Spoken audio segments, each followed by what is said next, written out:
How do you practice abolition? What does that actually look like? So many people ask, okay, fine. Y'all want abolition? What does it mean? What does it look like?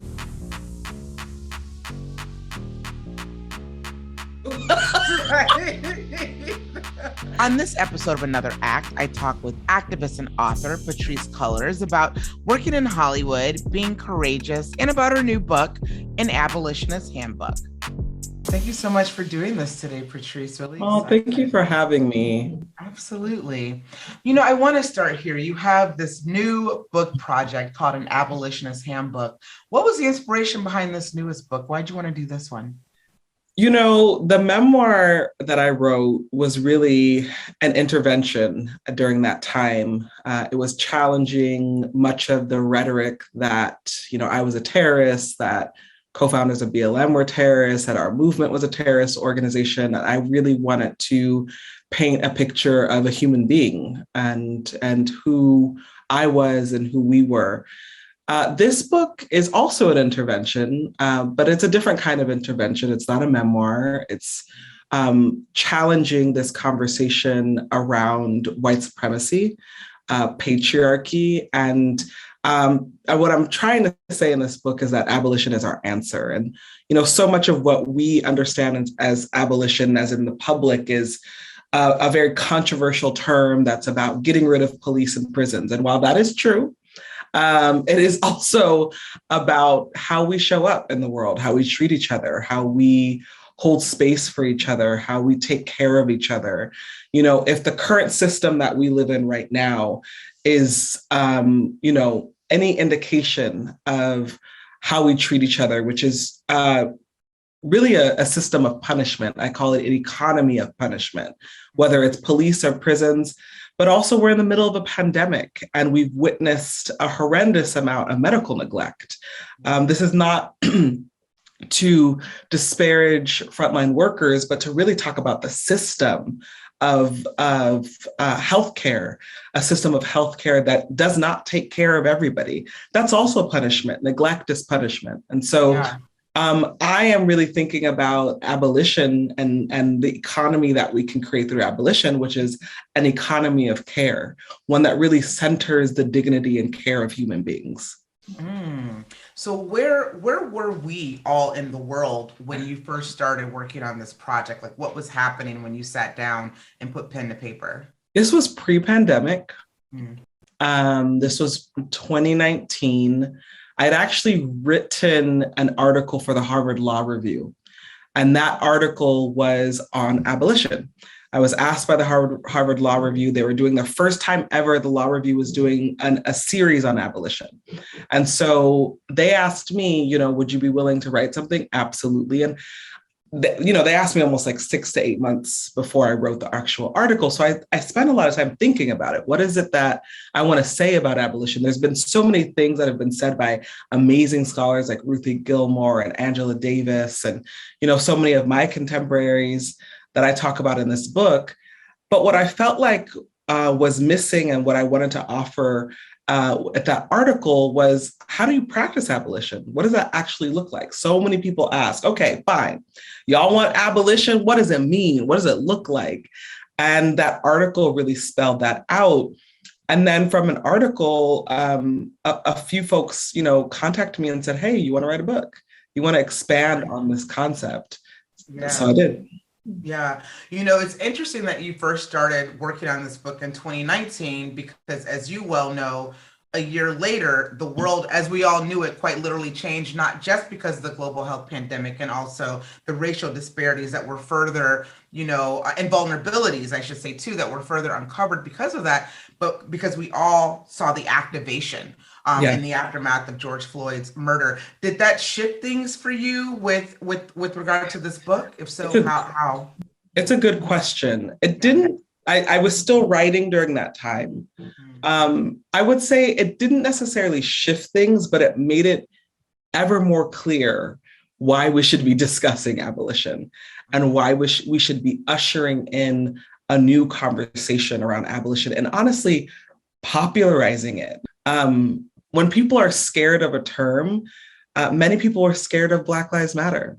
They were scared of the term. They didn't want to say it. They were like, it's controversial. And as many of our generation did, expose, and then share like, hey, there's so much here. Abolition has so much to teach us. And I think for me, as I continue to write, I also realized, this is an important moment to offer for myself, but also others, some practical things we can do in truly unprecedented times. When I hear the word abolition or abolitionist, I naturally also think about allyship too. I'm curious because you're right, people really did weaponize BLM and the movement and the people behind the movement.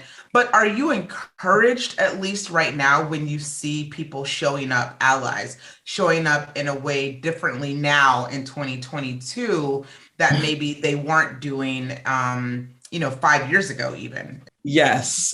And I think for some folks who just joined, this iteration of our larger movement, especially, abolition, I think it really got popularized at the height of the uprisings. People are like, there's not enough people, there's, folks are not showing up. That is true. There's lots of people on the planet. So yes, there's some people who have fallen off. But the fact that I'm talking about abolition on this podcast, that word was a taboo to say 5 years ago.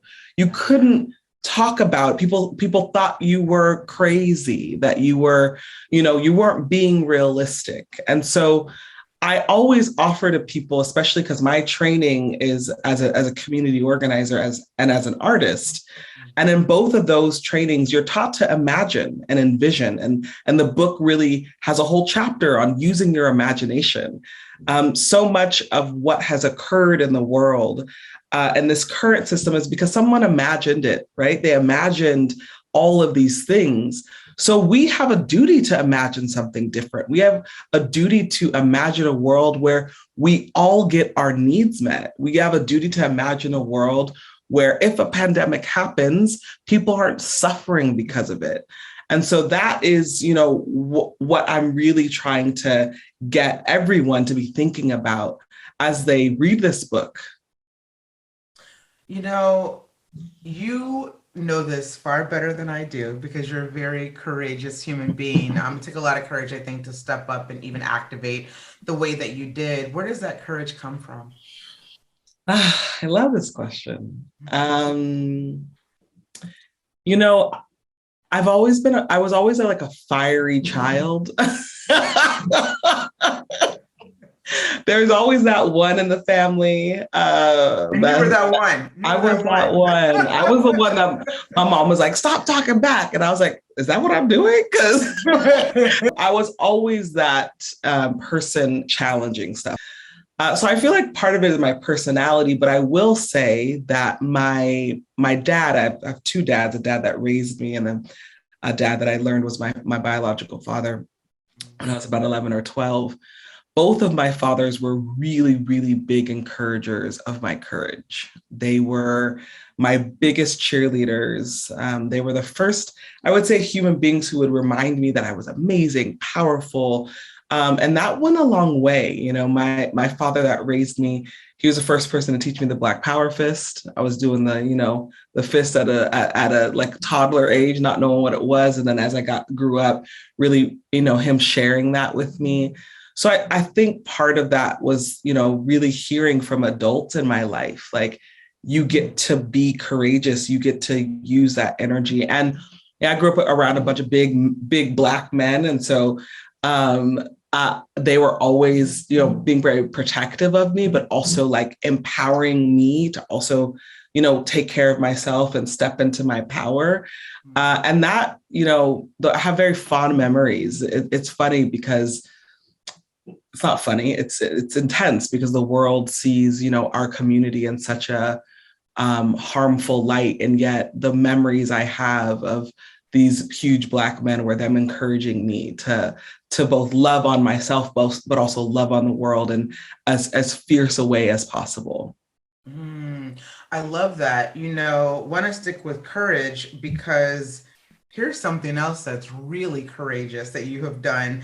You have kind of mitigated over to the world of Hollywood. At least a couple of years ago, I know that you had your production deal. Where are you with that right now, and what types of projects are you hoping to bring to life? And and I say that because I think what also is so important about seeing activists, because we now are seeing a number of activists getting similar production deals, is that you guys know the power of image and how that shapes how everyone else sees us, whether it's nonfiction or fiction. So it's really nice, I think, to see you guys developing projects that aren't just documentaries. And documentaries obviously are so important, Yes. but because you understand the power of visuals and what that can do for a movement. So tell me about that.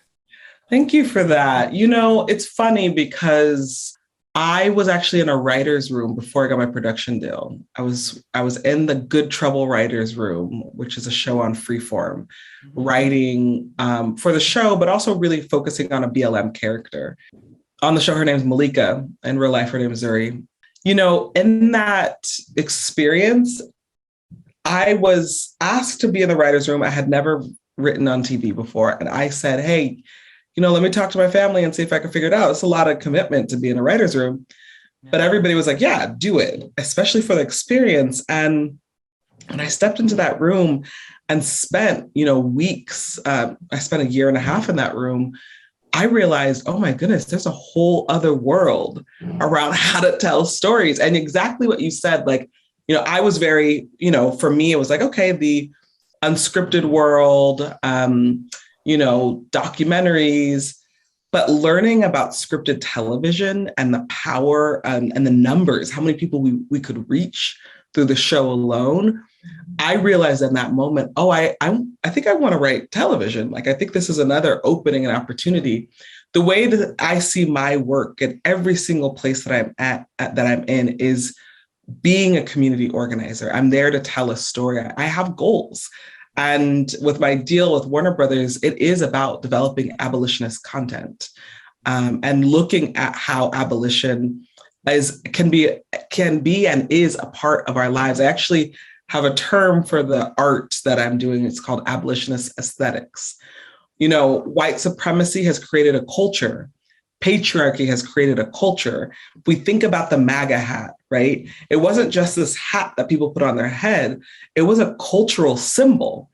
And so we need those cultural symbols for our movement, for what we're doing. And that's the kind of work that I'm going to be doing with my deal. And it's exciting. I'm kind of like in incubation mode right now, knee deep and developing. And it feels very similar to the work that I do inside movement, where you develop a campaign and you spend months, really focusing on who your target's going to be and who you're going to challenge and what's the outcome. And so I'm using I'm transferring my skills into TV writing right now. I mean, not for nothing, but Abolitionist Handbook sounds like a great title for a TV show too.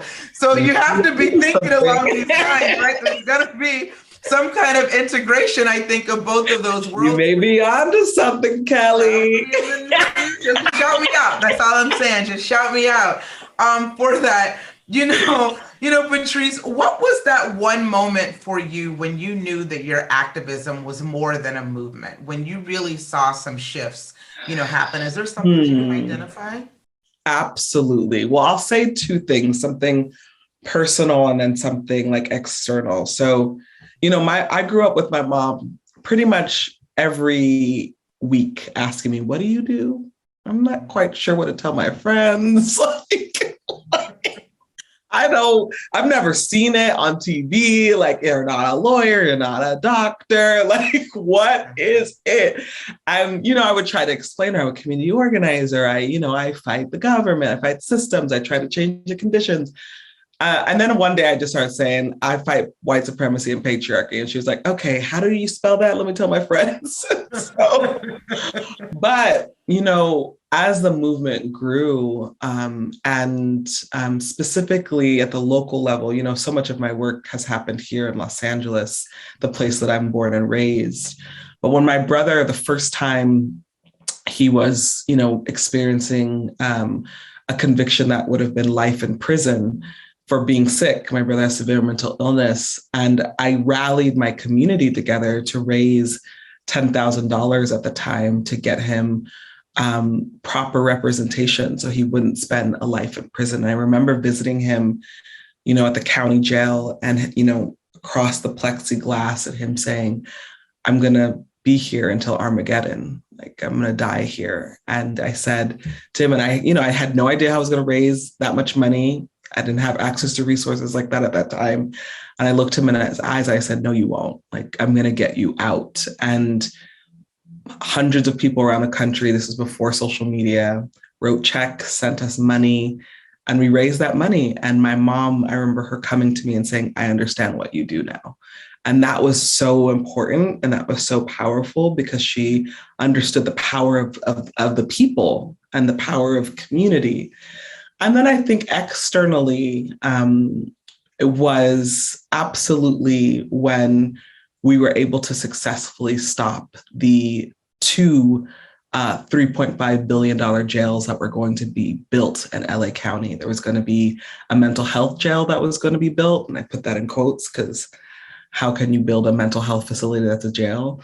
And then there was going to be a women's jail that was going to be built. And we, in the last 3 years, successfully stopped both those projects.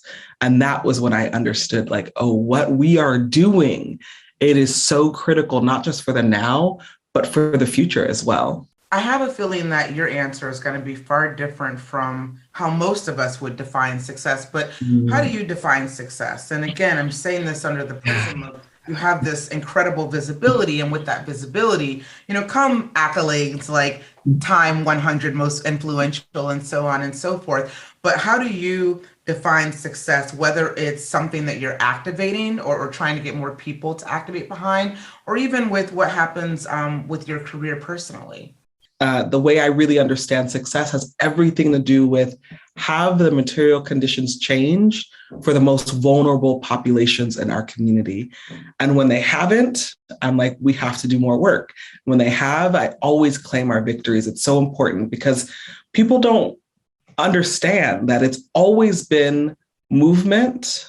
It's always mostly been Black movement that changes the material conditions for our communities. And if those conditions don't change, or if they are regressed, it's often because of a white backlash.